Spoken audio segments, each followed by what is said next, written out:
Nous allons commencer une série de vidéos sur le débugage. Débugger, c'est tout à fait naturel. On a l'impression qu'on va écrire du code et du premier coup, ça ne va pas marcher. Généralement, j'utilise console.log puisque en fait, c'est des erreurs simples. Pour des problèmes plus compliqués, bien sûr, il faudra faire appel à un débugger. Et je vous rappelle que F12, les outils mis en place dans l'inspecteur, vous permettent évidemment d'aller chercher le bug de façon relativement raisonnable. Alors, dans notre petite application où nous gérons une journée d'un commerce, il y a eu 3 clients et on devrait voir apparaître le solde de la journée, c'est-à-dire 2790 euros. Malheureusement, il ne se passe rien. Alors, nous étions dans notre Visual Studio, par exemple, nous avons lancé Live Server et ça ne marche pas. Donc là, je vois que je ne suis pas sur Live Server, je suis directement sur mon fichier, je travaille en local. Nous allons tenter de résoudre ce problème. C'est un problème, rassurons-nous, extrêmement classique, qui montre que nous ne comprenons pas encore tout à fait comment le this fonctionne en JavaScript. C'est normal, nous sommes dans la phase apprentissage, mais JavaScript est particulier. Historiquement, ce sont les fonctions qui permettent de créer des objets.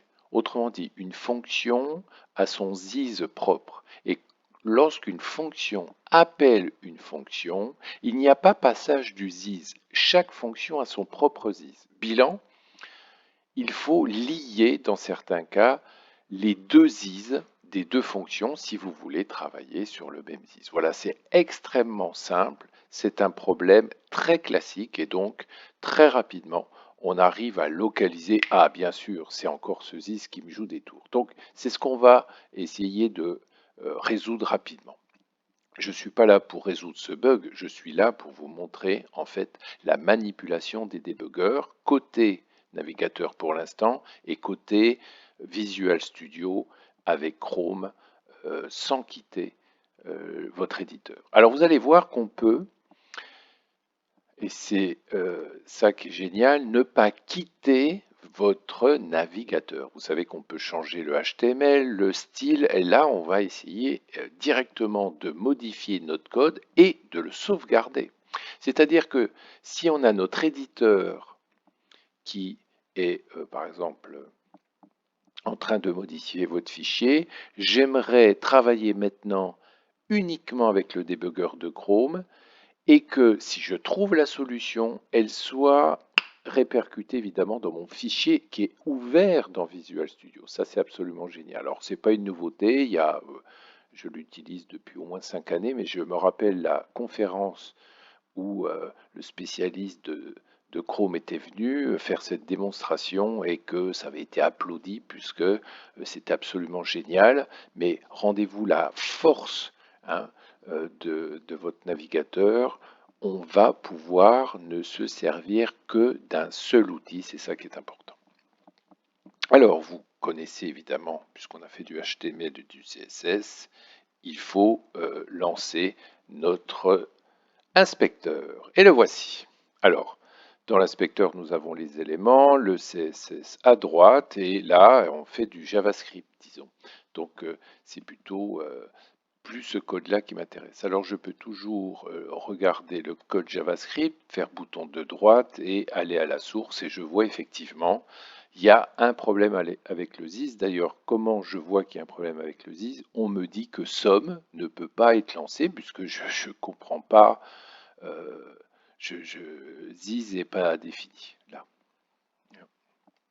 Alors, première chose que l'on va faire, et ça va être remarquable, c'est d'aller, alors vous allez peut-être être dans cette situation-là, repérez bien ce petit bouton à gauche, vous l'ouvrez, voilà, il y a différentes choses. Snipset, c'est pour taper des petits codes JavaScript si vous voulez l'utiliser, mais nous, on va essayer de trouver quoi de trouver File System, voilà.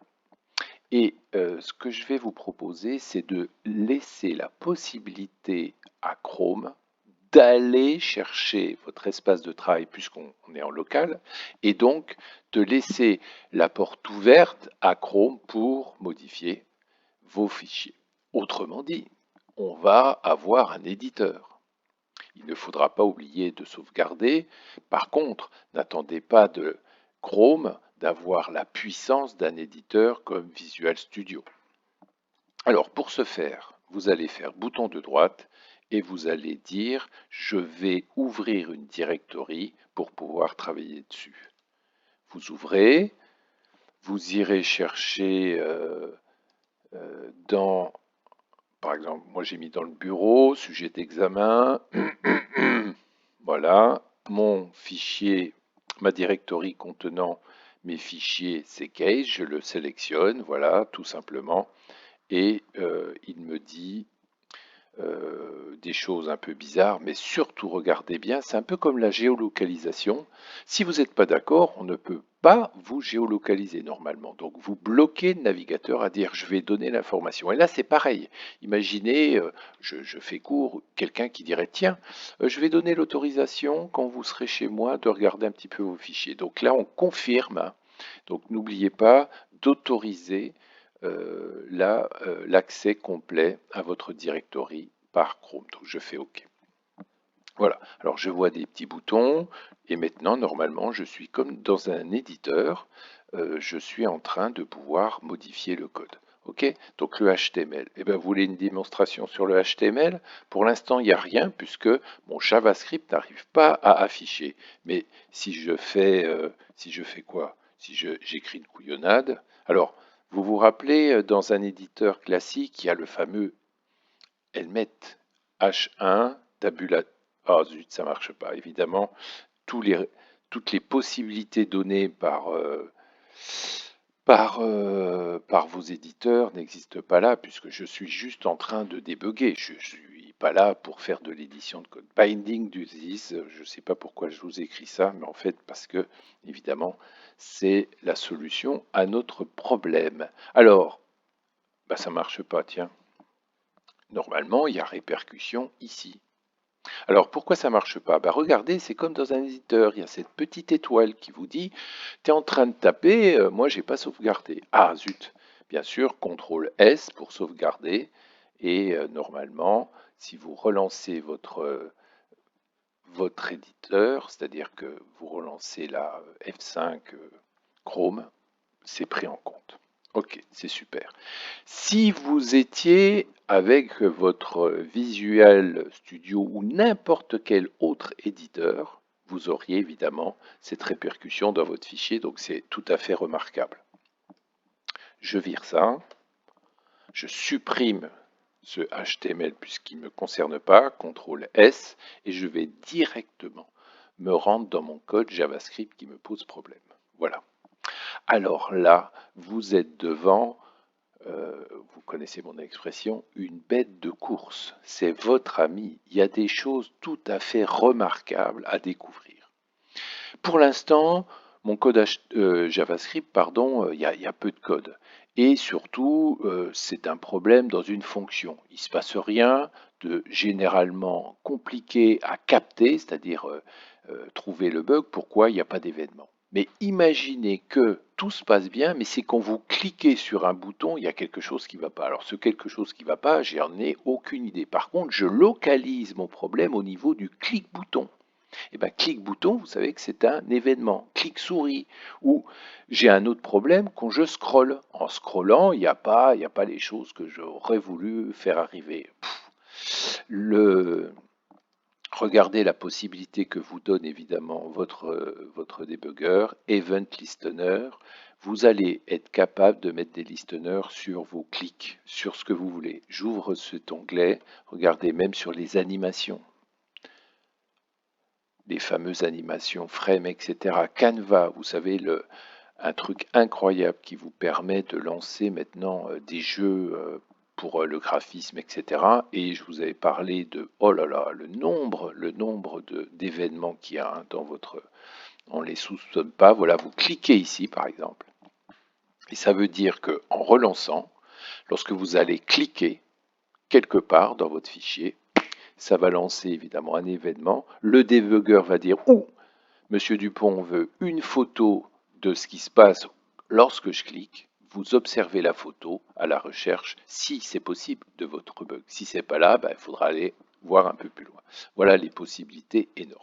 Alors, ce qui m'intéresse moi, c'est les autres choses. Voilà, le scope. Le scope, c'est pour voir vos variables. Alors, vous savez qu'il y a une portée dans les variables. Généralement, quand on débute la programmation, on ne comprend pas tout à fait ce truc-là, donc on met tout en global, comme ça arrange les choses. Autrement dit, tout le monde peut aller piquer dans l'assiette. Il faudrait protéger un petit peu vos choses. Alors, moi, je vois les choses comme un immeuble.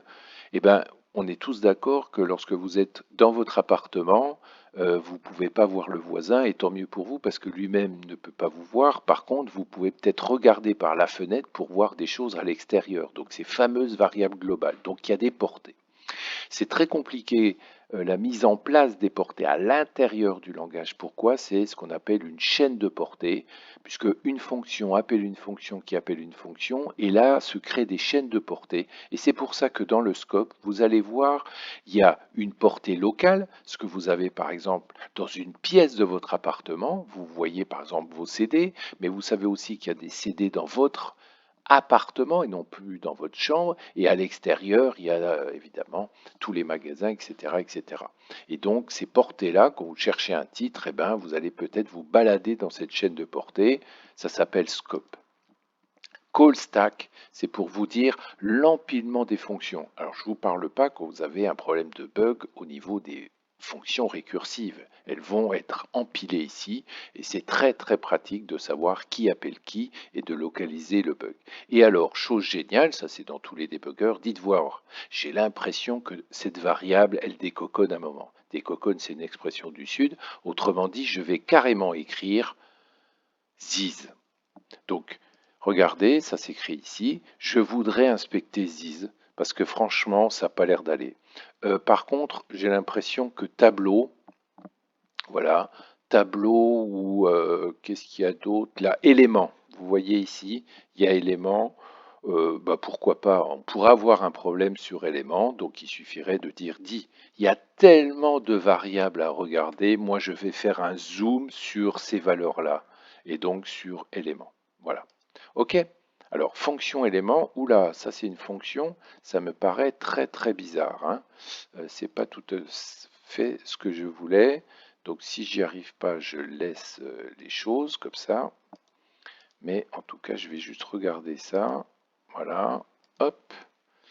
Et donc, élément. Non, c'est pas reconnu pour l'instant. La variable élément, par contre, on va regarder si tableau est reconnu. Not available pour le moment, bien sûr. Alors, mon Dieu, qu'est-ce que c'est ce truc-là? Oh là là là là là là là là. Mais qu'est-ce que j'ai fait? Qu'est-ce que je découvre?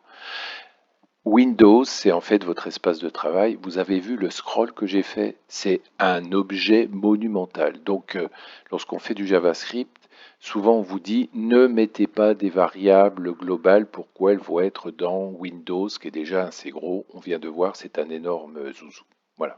Alors, par contre, si c'est Windows, il est disponible. Et par contre, Tableau n'est pas disponible. Pourquoi? Parce que je ne suis pas en train de débugger correctement. Alors on y va. Pour débugger, maintenant, on va passer ici. J'ai un problème ici, donc je me dis, je vais observer, donc classique, hein, bouton de droite, vous cliquez ici, et je voudrais add est appelé par encaisser. Ça me plairait de voir aussi ce qui se passe au niveau de l'appel. Donc en 13, je clique. Voilà. OK, ben oui, et alors? Ben, il se passe rien, il se passe rien. Évidemment, il faut relancer hein, votre, votre programme. Pour ceci, vous venez ici, voilà, vous rafraîchissez votre truc. Votre truc, c'est quoi? Votre programme. Donc, bilan, on exécute le programme, sauf que le débugger prend la main en disant « Hop, hop, hop, hop, vous m'avez dit de m'arrêter ». Donc, on s'arrête en ligne 13, voilà. Et alors, chose absolument géniale, hein, disponible, c'est que lorsque vous voulez observer, Voilà, tableau, vous avez vu tout à l'heure, n'était pas accessible. Ziz, c'est case. Ah, tiens, il se passe des choses. Et le tableau, ben, vous pouvez voir que vous êtes en train de passer la valeur 250. Alors, on pourrait remonter en arrière et voir que, encaissé, vous êtes en train de faire un jolie vente et vous êtes en train d'encaisser 250 euros.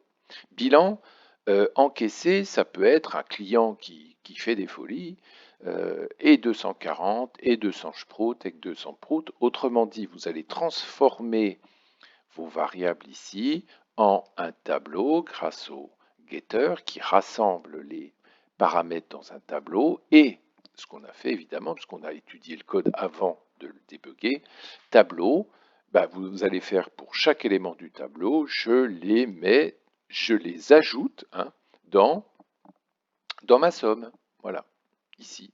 Donc, je vais avoir un nouveau client, puisque j'ai un nouveau soldat encaissé, et je vais ajouter, voilà, donc tout se passe bien.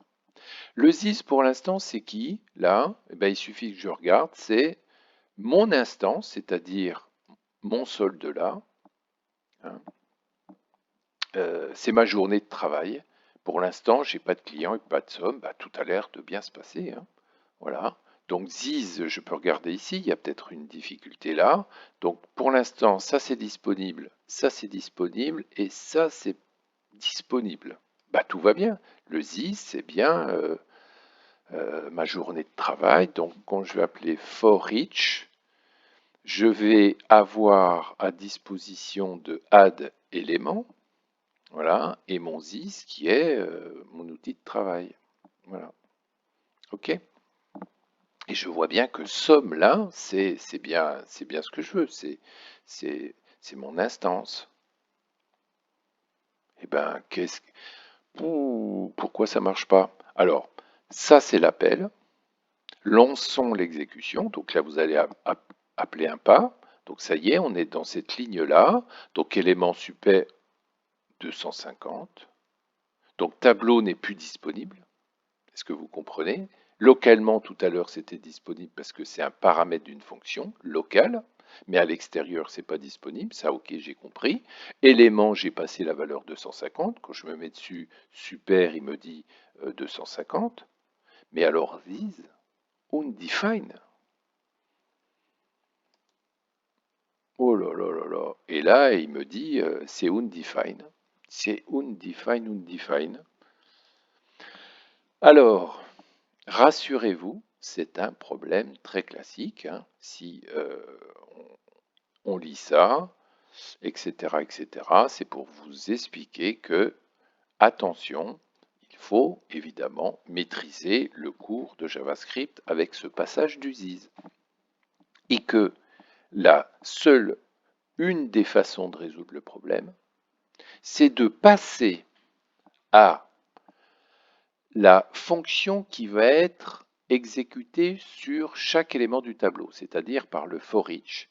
Il faut passer le ZIS que vous attendez, c'est-à-dire l'instance. Autrement dit, vous allez lier la fonction appelante avec la fonction appelée et for each vous permet tout simplement de le faire en mettant le ZIS en dernier paramètre.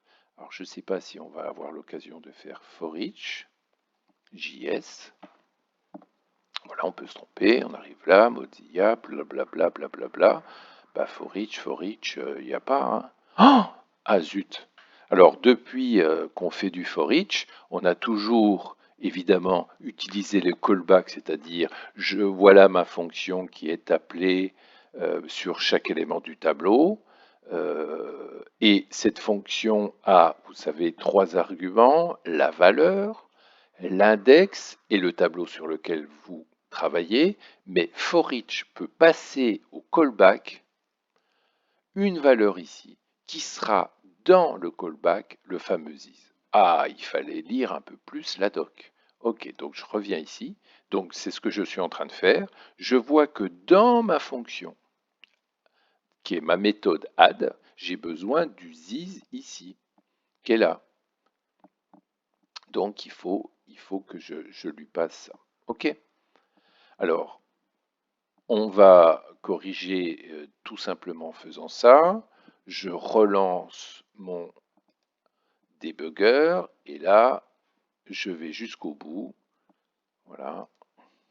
Et ça ne marche toujours pas. Oh zut, quelle déception.